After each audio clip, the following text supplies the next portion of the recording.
Le Congo, à l'heure actuelle, par maman, ils sont infiltrés à tous les niveaux. Il y a des députés, oh, bah ça, l'allégeance na Kagame, les députés nationaux en Nabiso. Il y a des ministres qui font allégeance na Kagame Bazali. Il y a des mandataires dans Mboka, Rwandais, déjà DGD dans Mboka Nabiso. Mais le contraire n'a pas possibilité. Pourquoi seulement au Congo? Ils l'ont fait à dessein pour fragiliser notre pays, pour ne pas payer la minerie Nabiso. Voilà pourquoi j'en appelle au peuple congolais. Tous se solidariser derrière notre chef de l'État. Tous soutenir lui. Il a des bonnes idées pour le Congo. Il a la volonté politique au mouvement pour empêcher Yangote. Azo démontrer partout à Zoleka. Alors des fois il y a toujours l'intérêt au Congo. Tout le monde qui Congo dans son temps, dans les concerts des nations, et c'est qui est représenté par les rois et Burundi et l'Ouganda. Parce que dans le les Congolais ne sont pas intelligents.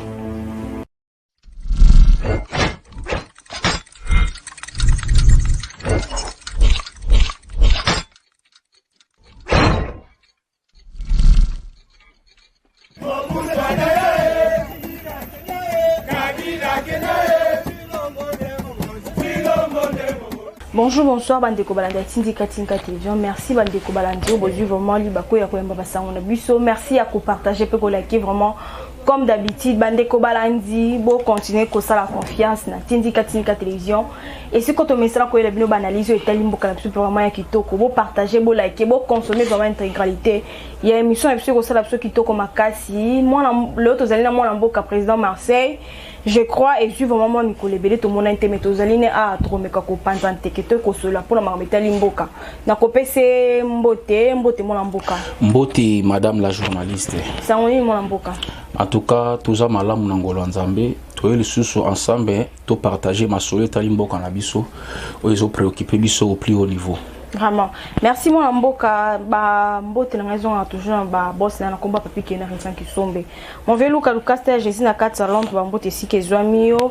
Mon vieux Charles Mbongo contre Mbongo ba bien station na 4 salons ba bi kuna nyonso illégal la pete opesi mbongo na yo okoza na temps réel. Mama Jenda ka yembe futur député ba mbote si ke zwamio mama ngai. Fidèle internaute mon amboka. Tokota directement na mbote limboka na biso. Tomoni complicité topé coup d'état to bandana to moni réforme ici ko sala mana armée na biso to moni tata école si économie ba chef misusu na groupes armés to moni autrement Christian Chiwewe na bande comme sous balandi na sima réaction na les alliés par rapport à nomination ya Sigesi ko sala mana katia armée na biso. En tout cas personnellement je suis très content pour la nomination au chef de l'État au ko sala lobby oyo to bande ko singa mo banda kala parce que vous vous souviendrez autrefois na bisa ki yoke armée na biso ils a infiltré na niveau moko impossible chef de l'état qui est premier voyage na Goma nzoka armée na biso ko saka chef de l'état effectif militaire baza 11 000 militaires ba ko chef de l'état 21 000 militaires. Allez-y comprendre ba kondi ya bongo ya armée balinga ba aider mboka na biso. Voilà pourquoi chef de l'état il avait compris cela. Il y a maintenant une réforme et armée. Le but tout le monde a nommé les nouveaux généraux. Au quand même au ceinture qui bana moi bolingo ya mboka wana. Et le que ont manqué na mboka ça bolingo ya mboka izati même na niveau ya généraux na biso. Certains généraux ont vendu leurs armes à Kagame au profit de leurs intérêts. Il y a un problème tout le monde à Congo. Il était difficile na armée na biso ba gagner guerre. Malgré expertise bazanango, malgré expérience banango par rapport à l'armée rwandaise. L'autre CPLI, il y a élevé mon amboka le général l'état général Chiwewe na place il y a chef d'état-major général suivi na général Ndayuel, général Jérôme Chitambwe et les autres. To CPLI en tout cas, il y a des débits à réforme. Vous vous souviendrez général Chico Akenda ko déloger M23 na couloir à Madina. C'est le général Chiwewe. Et pardon, général Chico Chitam. Mais ce général a été victime d'un complot. Il y a des collaborateurs naïe. Voilà pourquoi le chef de l'État a repêché na Congo, a repêché na Kinshasa, a tiré na garde républicaine. Le chef avait compris, après les informations à sa possession, il était temps maintenant, il y a aussi la réforme armée Nabiso. Kolongola brebis galais nyonso au sein des FARDC, au bazar complicité na ba ennemi Nabiso qui est le Rwanda. En l'occurrence, Yav et les autres. Vous comprenez? Parce que les généraux ont mis en complicité, on sera beaucoup d'État et tout, bloc en nyonso. Maman, je vous dis que Mboka na biso est ça qui infiltré na niveau impossible. Vous imaginez que nous, au Congo, nous comptons plus ou moins 39 généraux rwandais. Ici, dans un groupe armé qui n'ont aucune formation militaire. Bon, ramasser Moutouna Zamba, il était rebelle, à un Congo pour imposer comme un colonel général. Aucune expertise militaire. Allez-y comprendre. Léo Touana Bangwe Belé. Vous comprenez? Si le Loba Zanga Taramé Nabiso. Mais le président, par sa sagesse, Aokina Bango Malembe Malembe. Pourquoi? Parce que le Congo, Ezaki Likolo à moto. Vous savez, Congo, Bachang Likolo à moto. Moindre rare, Mboka Ngeko paye la moto. C'était ça. Bato Bajaraki Mboka Oyo. Vous comprenez? Baché, piège à tous les niveaux. Au sein de l'armée. Avec le président Koya, pensant qu'il était naïf, à Koya ko bouger Makamumbala mort pour il va profiter de Bomoni. Heureusement, le président avait compris déjà l'RG au début. Il avait pris son mal à patience. Lélo Oyo a banni maintenant réforme. Il y a quatre armées, chose qui doit encourager et qui détient à niveau la police Nabiso. Qui dit reste, va rendre un mauvais service au chef de l'État. Moi, je pense qu'il y avait beaucoup de généraux qui avaient vendu leurs armes à Kagame. Vous comprenez? À cause de leur intérêt égoïste. Au moins, un général avec quel salaire, tonga, immeuble, ils ont poussé dans la République Oyo, on est il y a des généraux. Tout ça, na mbongo ya makila ya Congolais. Il y a Est. Allez-y comprendre. Moi, je pense que na mboka mususu, de tels généraux, il faut pendre en public. Pour servir leçon, on ne peut jamais trahir une nation. Moi, je pense que sort au généraux a très mérité. Il faut les pendre. Et c'est une bonne chose. Et puis, un bon exemple, trahir Moka, il faut pendaison. Nous avons beaucoup de généraux, je vous dis beaucoup, baza en mèche avec les Rwandais. Beaucoup de généraux, baza bana James Kabaribi. Ebele. Ba grande fonction en Mboka na biso. Ba ebele. Vous comprenez? Oya Kisangani wana Innocent Kaizi, c'est un Rwandais. Il était dans RCD. Mais je vous dis, Azaki na RCD, ayokende SND na kunda abattoir. Ba Masunzu azana Katanga. Charigonza, adjoint naïe, sont des Rwandais tout faits. Et ça, c'est secret de polichinelle. Voilà comment, à quel niveau l'armée a été infiltrée. Et vous pensez qu'une telle armée, elle va gagner guerre. Yav, qui avait laissé le couloir dans M23, Bakoui Sabunagana. Et maintenant, il était maintenant à Katsaba, il y a la préparation Moussoussou, Batika couloir, Bakoui Sagoma. Allez-y comprendre, de tels généraux, Bazo mérité pendaison, madame. Bazo mérité pendaison. Le président doit comprendre, pour mettre fin à la trahison, il faut commencer à pendre ces généraux. Ndeko moka tuninga mwana mboka Kagame aza nani to aza ko se faire croire aza le tout puissant toni to derrière Kagame nana aza na simane parce que dossier o ezo si la tête aussi la colonie. Madame, Kagame ne représente rien. Et puis le Rwanda est aussi la face na Congo, même sur le plan militaire. Du point de vue expertise militaire, expérience militaire, l'armée rwandaise est au télémana phare DCT. Mais le problème c'est quoi? Complot aux homona, il y a Kagame aux complot international. Kagame n'est qu'une marionnette de la grande puissance. Au bazo manipulé pour piller nos richesses. C'est ça la vérité. Le Congo fait face à un complot international. C'est ça le problème. Kagame à lui seul, alors ça la face dans le Congo. Il y a une grande puissance, on comprendra cela. Vie superficie à Rwanda. Et il y a que ce qui les géants RDC étaient éliminés et qu'on écrasé Rwanda. Pour éviter le Rwanda, il faudra maintenant infiltrer notre armée. Il y a des procédures qui sont là. Il y a un régime passé qui va infiltrer à tous les niveaux, à compléter avec nos dirigeants qui ont dirigé ces pays pendant 18 ans. Au moins, il y a des militaires rwandais, il y a des rébellions qui n'ont aucune formation militaire, des colonels, des fonctions des général, avec quelle expertise militaire? Parce que ces généraux avaient une seule mission, d'informer à temps réel la position, la stratégie à force de défense auprès de Kagame. Combien de fois nos militaires ont une embuscade? Récemment ici, certains de nos militaires ont récemment, chef de commandement, il semblerait après ça ba militaire il faut attaquer position ba nguna ba liboso chef azoboya et ba na mboka ba tomboki ba réagir contre bagarre de naï. Allez-y comprendre quelle armée toi qui nango, quelle armée Félix a hérité. À cause de mixage oyo, ba brassage, ba nek salango à dessein pour fragiliser l'armée congolaise, pour na piller nos minéraux. C'est ça le vrai problème madame. Au Congo faire face na yango. Yango le chef de l'État par sa diplomatie, il a voulu montrer à la face du monde les complots oyo Congo a nango victime. Yango na tribunal des Nations Unies a machaki ba monter. Il a été clair. Il a été clair. Et puis c'est la première fois, je vous dis, qu'un chef d'État a le manière au Félix Alobaki. Il faut l'encourager. Mais au moment du discours, il est inaperçu dans les chefs de certains Congolais, inconscients que nous sommes. Maman, que les opposants congolais sont des immatures politiques. Ils sont préoccupés bango, ils ont le pouvoir. Pendant que les pays qu'ils prétendent diriger demain, ils ont agressé. Ils sont victimes d'un complot, mais eux, ils sont préoccupés Katoumbi, na Fayoulou, ils ont l'élection.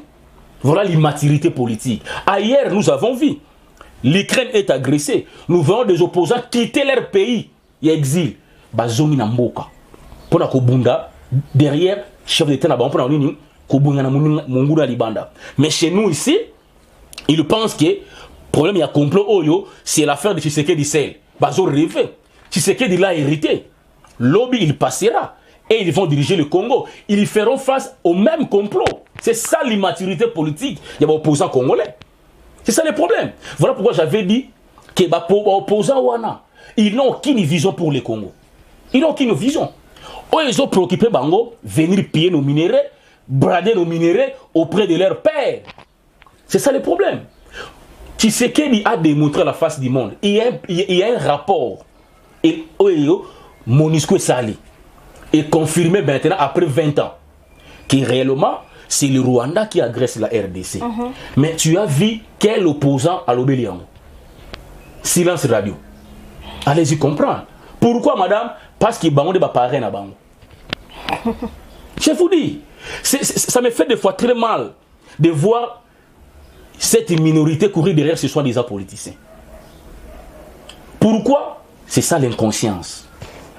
Inconscience, à la base, il y a destruction en Boka, à tous les niveaux.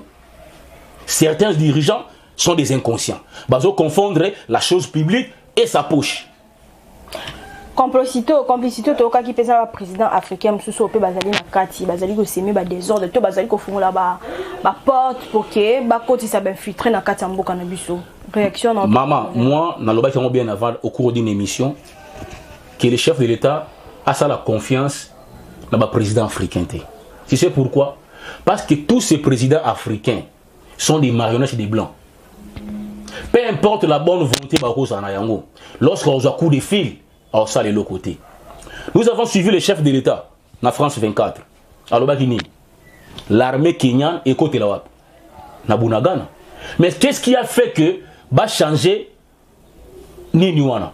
Allez-y comprendre. Je vous dis qu'aucun président africain a porté solution dans ma Congo. J'ai dit aucun.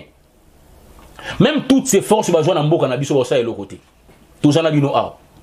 Pourquoi? Parce que bango tous ces présidents, les marionnettes présidents wana, ba gouverneur ba bindé na Mboka na bango, ba dépendant ba chef na bango occidentaux. C'est ça la difficulté. Tu peux imaginer président, il y a Union africaine, Macky Sall pour ne pas citer son nom. Avec la tribune des Nations Unies. C'est même allusion à l'agression congolaise. Mais en seule allusion à l'agression russe à l'Ukraine. Allez-y comprendre. De telles marionnettes. Et pensez-vous que quoi apporter une solution pour le Congo? Pourquoi? Il dépend de la France. C'est ça le problème.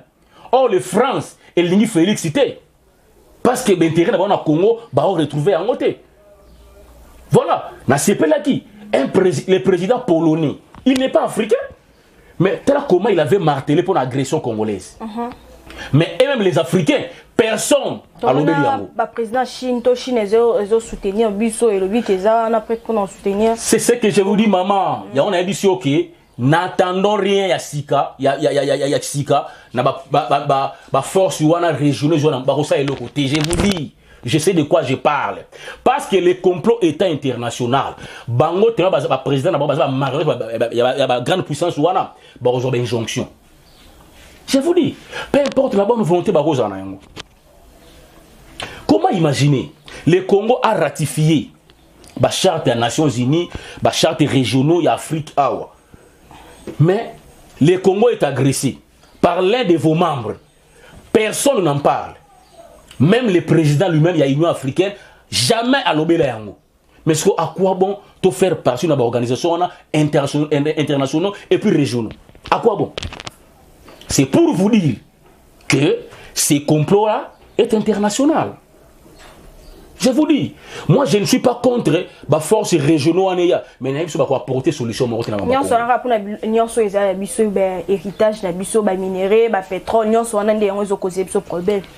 Voilà maman, au tapé yangoana. Laissez-moi vous dire une chose.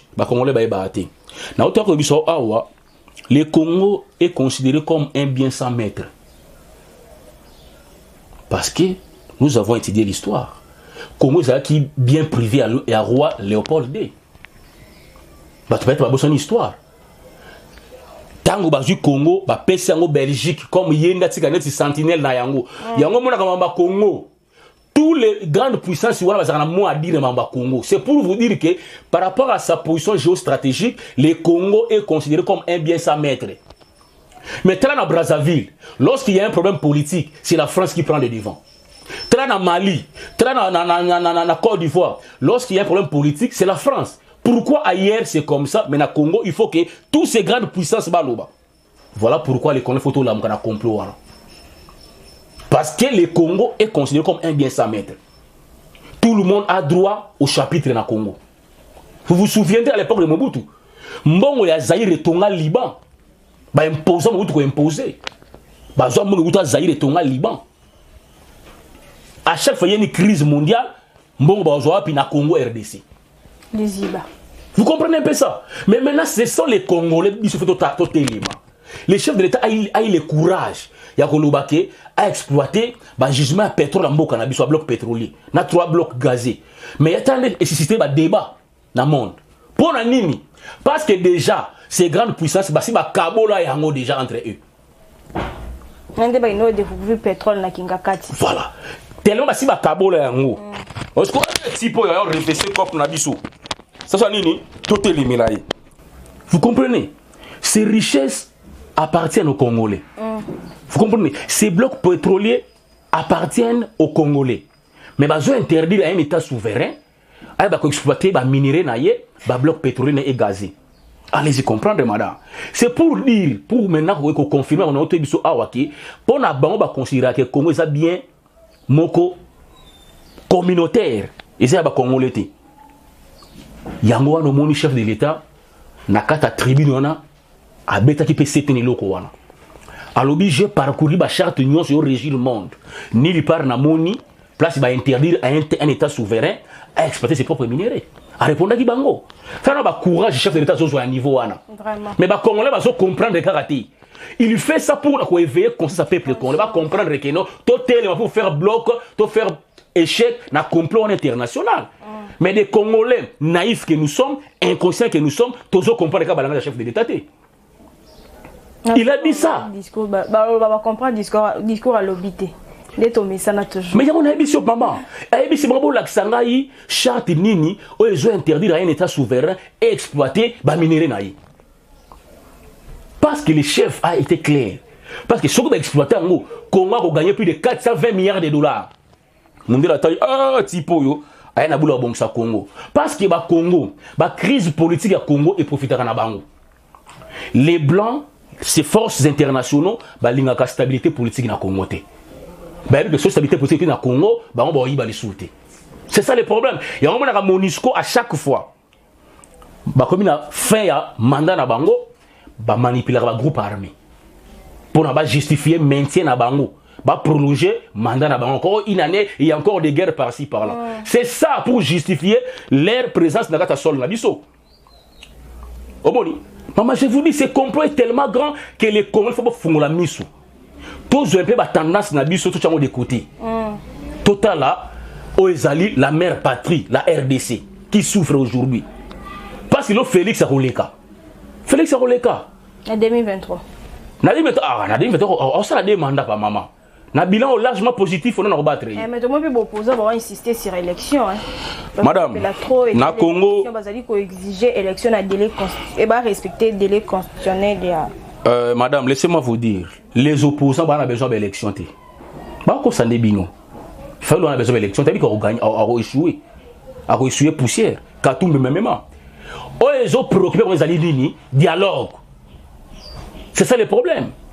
Et les chefs à Boy Marma dialogue. On a dit que PPRD, c'est qui c'est un coup. Alors, en tout cas, PPRD, on a courage. Après 18 ans, on m'a dit que et pas au courage de non, tu as élection na Seni Wanate, na Nini Wanate. Quel courage pour ne pas citer Ferdinand Kambere. Est-ce que bazama na leçon ko pesa biso na mboka o ba ta PPRD ba imposer biso malumalu ba imposer biso nanga ba imposer ngoyi mulunda cousin à Kabila na ba élection mboka o opposition to boya ba biso les trains déjà en marche pour paraphraser Mendy et les là ba komi donner des leçons bati ko rêver PPRD botelé ma bobo sa parti na bito ke na ba élection. Mais tout le monde la commission électorale nationale indépendante appelle l'ONI à communiquer dans les brefs délais sur le budget et les calendriers électoraux pour le partenaire puissant planifier leur soutien au processus électoral. Réaction dans les alignés. Maman, j'ai toujours été contre Patouana. On a des ingérences dans le problème politique, il y a un pays. Un État souverain, à libre. Ce n'est pas avoir une injonction. Il y a eu ça dans les États-Unis. Le président africain va avoir l'élection au Congo. Mais tout le monde a Donald Trump a beau un résultat. Et ça, les États-Unis, les pays veillent démocratie. Bon, on a un président africain à l'élection. On a un président africain. Voilà pourquoi j'en appelle au président africain.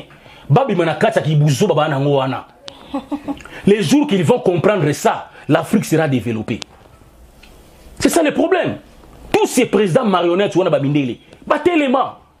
Baboya ba dictateur bamindele. Ce n'est qu'ici au Congo, biso tambo mambo bamindele maman. Na mona no gouverneur, na mona no ambassadeur mo pays africain te, atango na ba province ba ambassadeur ba tango na ba province na biso na mona na boka mindele te. Vous comprendrez que un ambassadeur à Longwe a quel pays tour. De quel droit? Et pas au PSAP à Vinaye, dans le problème politique en Boka Nabino. Et puis au Tiki. Voilà pourquoi ils allaient cause à Bakou de Ténaka Afrique. Le président va tirer le biloko wana. Bango ne va pas coup d'état wana. Yoso Tika, un opposant, à qui soit un ambassadeur. De quel droit? Au Tika, officiel en Boka, Bak de Solana ambassadeur wana. De quel droit? Baza va représenter Bamboka na Bango. Au tali politique interne, tali Bango ti maman. Tout le monde awa États-Unis, ba potani ana ba élection ana trompa. Tout le monde yango. Tout le monde qui aucun président africain qui a un mot. Voilà des pays. Fais balobati. Mais Bango, bah redité biso ils ont volonté na Bango. Nous disons non. Le Congo c'est un État souverain et libre. Le Congo organisera ses élections à toute indépendance, sans dictat externe. Sans fraude. Fraude aux alatés. Toi on a besoin d'élections crédibles. Et ça peut te dire que Félix a battre tous ces candidats. Apparemment, vous avez trop sûr à battre parce que tu as vu l'élection qui truqué, et Fayulu Mtagimaka et Boyoboy. Pour l'année 2023, tout le monde vous avez trop sûr que Fatia Kobimatata et Kolorobima, je sais pas. Madame, au Moninga, na se réserve à Mingi, Koloba comme un homme de la rue. Au moins, un intellectuel, on a un maître avocat. À l'équipe native, il faut gagner l'élection, un maître avocat. On a Moussa na Elobi Boye. C'est lui qui a raison. C'est celui qui détient des preuves. Mais un maître avocat qui vous dit qu'il faut gagner l'élection. C'est une question. Sur base de Nini, il faut gagner l'élection. Na plateau télévision. C'est un intellectuel. Hein? Donc, comme ici, un intellectuel connaît des zoba. Il réfléchit. Fayoulou, cadre approprié pour démontrer gagner l'élection qui est constitutionnelle. Tout à l'heure, sur les télévisions qui est en direct. C'est la preuve. Les droits, c'est les preuves, maman. A raison, à droit. C'est celui qui détient les preuves et c'est celui qui a convaincre. Il y a raison, à droit. Maintenant, Fayoulou, tu prétends dire que non, on a gagné l'élection. Amène-nous des preuves. Seigneur Tounaï, malonda tuna ye yebisa biso na circonscription nino mona yeke ba voix na yo ba yiba kiango incapable de le montrer. Mais il va crier dans la plateau de télévision dans la élection. C'est ça l'inconscience. Président élu. Et pour ce moment, on a des intellectuels congolais, ils ont appuyé Tezouana. Il y a un Congo, tu as des intellectualité. Tu as un docteur. Tu as un bande de l'école, mais intellectuel basati. Oh. Je te dis, tu as une élite. Au moins, on a une élite dans la télévision, on a le bon dimanche, on a la classe. On va faire gober, on va défendre dans la télévision. On a les quatre. On doit réfléchir. Il y a des la fayoulou. On comprend. On mène à traiter une souris naine. À quoi battre Félix dans l'élection? Na baguette magique ni. Tout le monde a vérité. Na baguette magique ni. Fayou. Avec quelle base? Avec quel ancrage? Na Congo en son temps. Et si des gars y a moi là-bas en son temps en 2018. Maman il y a distraction. Quand on a gagné l'élection, il faut le prouver avec des preuves. Il avait raté cette occasion, il a démontré qu'il a réellement élu la Cour constitutionnelle. Incapable, il a démontré qu'il a défendu les juges. Tout le monde a salé Nzembo, a Zoyembela Mboka, et tout, il y a des politique, il y a des musicales. Non. Fayoul. Bon, Fayoul, déjà, depuis qu'il c'est un danseur, il sait bien danser. Moi, je pense que Fayoul n'a jamais été politicien. Là, ça n'engage que moi. Je me suis fait un peu trop inimé. Pas un politicien. Parce que l'inconstance, il y a des définir que nos Fayoul sont politiciens. On a vu Tshisekedi le père pendant 37 ans en litinaï. Il a toujours constant dans la position. Sera le but non éthique à la non. Mais Fayoul depuis 2018, c'est l'élo. Combien de positions a changé? Pourquoi? Parce que c'est quelqu'un qui n'a pas une vision pour les Congo. C'est ça le problème. Nous avons une vision, à ces camps, on a une vision. Tout le monde sait que état des droits na Congo, état des droits pendant 37 ans. Il y a des Fayou dépôt yebi tilelo. Après ta vision mort pour les Congo, Fayou no yebi. Son problème c'est la personne de Félix Tshisekedi. Or, c'est la cas politique qu'on s'acharne dans Moutouté, dans le système. Il y a NT. Il y a NT. C'est pour vous dire quoi? Il n'a pas de discours au peuple congolais par rapport à Mme Félix Osala. Maintenant, il vient maintenant qu'on se cramponner à la personne de Tshisekedi. On a vu Tshisekedi le père dans ces pays. Guerre contre Mobutu sur le plan politique. Mobutu a Bela, à Nice. Pour démontrer que il y a un problème, personne de Mobutu. Mais il y a un problème, système Mobutu. Mais Fayoulou a un problème avec Félix Tshisekedi. Et non, système Tshisekedi. Parce qu'il y a que dans le système Tshisekedi, elle va reprocher Tshisekedi. Elle va reprocher. À mon gestion orthodoxe, il y a Mboka. Oh, Félix a mis Mboka na biso. Il y a un Nini, il renfloué la caisse à l'État. Budget est comme à 14 milliards. Après 4 ans, tu as 4 milliards. À 14 milliards. Sur une ligne, c'est la haine, pire et simple. Le M23 nomme un Rwandais comme nouveau chef de la cité de Bunagana. Réaction? Ce n'est pas du nouveau. Le M23, c'est un mouvement de Rwandais. Qu'est-ce qui a changé? M23, c'est un mouvement de Rwandais. Moi, des Congolais, mais c'est un mouvement de Rwandais. Des RCD. Des Congolais, Wamba, mais Nassima, Roubero, Bazana, Simana, Bamoji, Bada Rwandais. Tant que comme la table de négociation, c'est ça le jeu. C'est la même chose. M23 la même chose. C'est un mouvement de Rwandais. Vraiment. Merci Mambo Katon vraiment comme la souka émission de président Marseille, Toti Kelio Maluba pour que to Kabonanayo, Bambote na na numéro pour que to chite.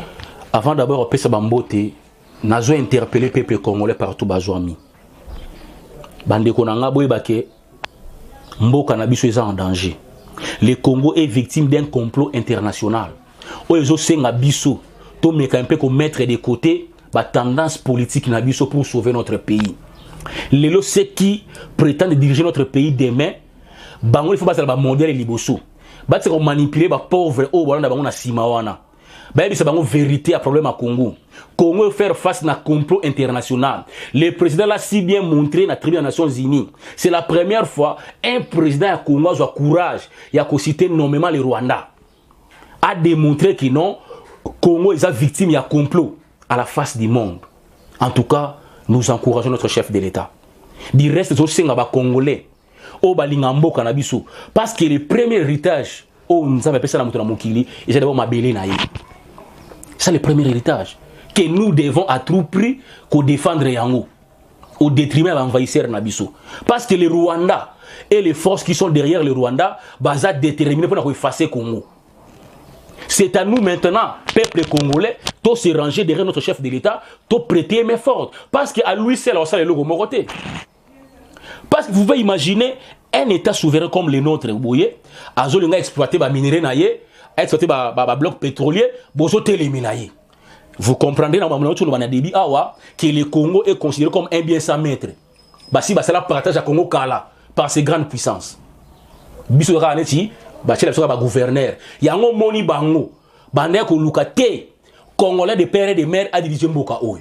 Le Kola Makambo Oy. Il y a un bandé ko pèse qui de le père pouvoir té. Bandé ko cherche toujours batu Oyo, ya keba keba. Ndé ba olinga sikoyo. Basala kango ndeni. Ndeti lelo. Bazu bango ba en opposition, ba étranger wana. Ba faire pression na Tshisekedi. Pour Tshisekedi sera l'équipe lobby. Ba sur un étranger à diriger Bisso. C'est ça leur calcul. Mais vous comprendrez que certains Congolais ont appuyé toujours les étrangers à cause d'argent. À cause d'argent. Lui-même a dit, mon père c'est un juif, ma mère c'est une zambienne. Mais Lelo a dirigé Bissou. Et sa volonté n'a été. Et sa volonté n'a été. Mais c'est bien sûr, Moïse n'est pas congolais, je ne mâche pas mes mots. Congo est à poubelle. Congo est à dépotoir. Oh, vous allez venir avec des étrangers qui ont imposé sur les étrangers dans Mboka. Oh, Fayou même. Vous comprenez? Et vous verrez que ces gens sont soutenus toujours par la grande puissance. Allez, Congolais naïfs que nous sommes, inconscients que nous sommes, nous toquons derrière Batouana pour combattre moins dans Mboka. Oh, la qui volontaire pour aider Mboka n'a pas évolué. Yo dans 4 ans, il dit Sangaï. Makambo, c'est que dans 4 ans, nous avons Congo. Président Mokote. Président Mokote, maman. Bon reprocher, tout beaucoup reprocher, mais la bonne volonté dans le Congo, bon reprocher, le président Mokote a la volonté, même Mobutu a la volonté. Tout peut ça chance. L'autre, pas qu'on l'a regretté après. Les jours où tu as regretté, tu regrettes. Ah, il fait soutenir le président Félix Tshisekedi dans la boule bien, et comme à trop tard. Il fait face. Il y a complot. Même au prix de son sang. Tu vas éviter. Parce que le discours va tenir devant le Conseil des Nations Unies. Et c'est ça. Il y a qu'à pointer du doigt. À la base, il y a pillage en Mboka Nabiso. Et ça facilite un président africain. Parce que tous ces moments, un président africain, tout le monde est un président de l'Union africaine. Soit-disant Macky Sall. Oh, les Nations Unies, un pays qui fait partie de Nabino Congo est agressé au Nobel Yangote. Pourquoi? Maître ici, Mamba Congo, Mamba Ukraine. C'est ça le problème. Voilà pourquoi j'ai dit, même toutes ces forces en Mboka Nabiso, on peut s'en créditer. Peu importe la volonté, on coup de fil à mettre Nabango. Et Bokeba. Bossa la beauté. J'ai voulu toi, madame A.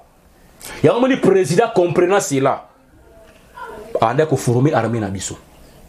À l'heure actuelle, si je ne m'abuse, a formé déjà 30 000 hommes. On va faire face à Rwanda Lelo avec les équipements appropriés.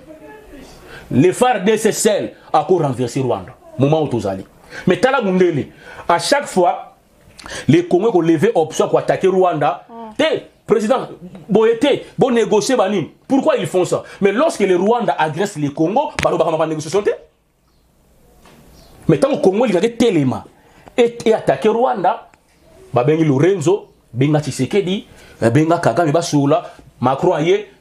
Vous comprenez? Tout ça pourquoi? Yebike Congo se quoi télémi avec l'effectif militaire de Rwanda, avec l'équipement Rwanda va faire face. Rwanda on irait commune ya Kimbanseki.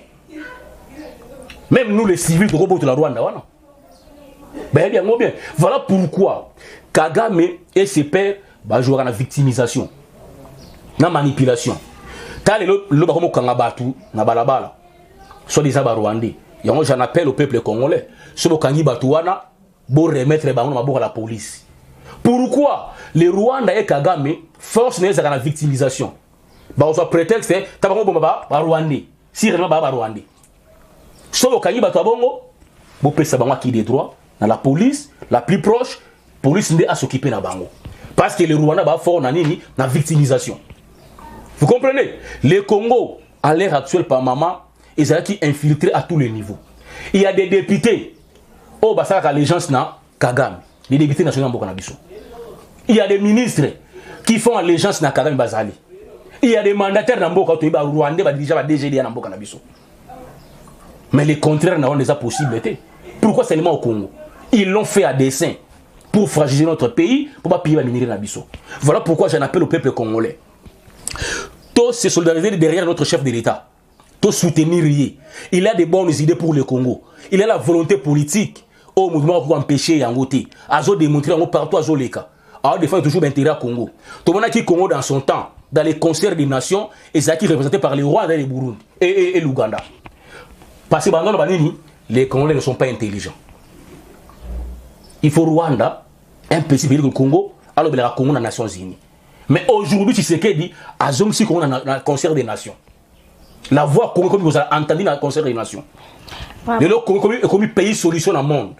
Voilà pourquoi Madame Naroloba, les restes au pays, au Balingarabi, sont beauté. Et ça, le président Marcel, Mikoro, tu qui te passe, qui est un peu éprouvé. J'avais perdu mon petit frère. Cette fois aujourd'hui, maintenant en ligne, tu vas partager toujours l'actualité en beau cannabis.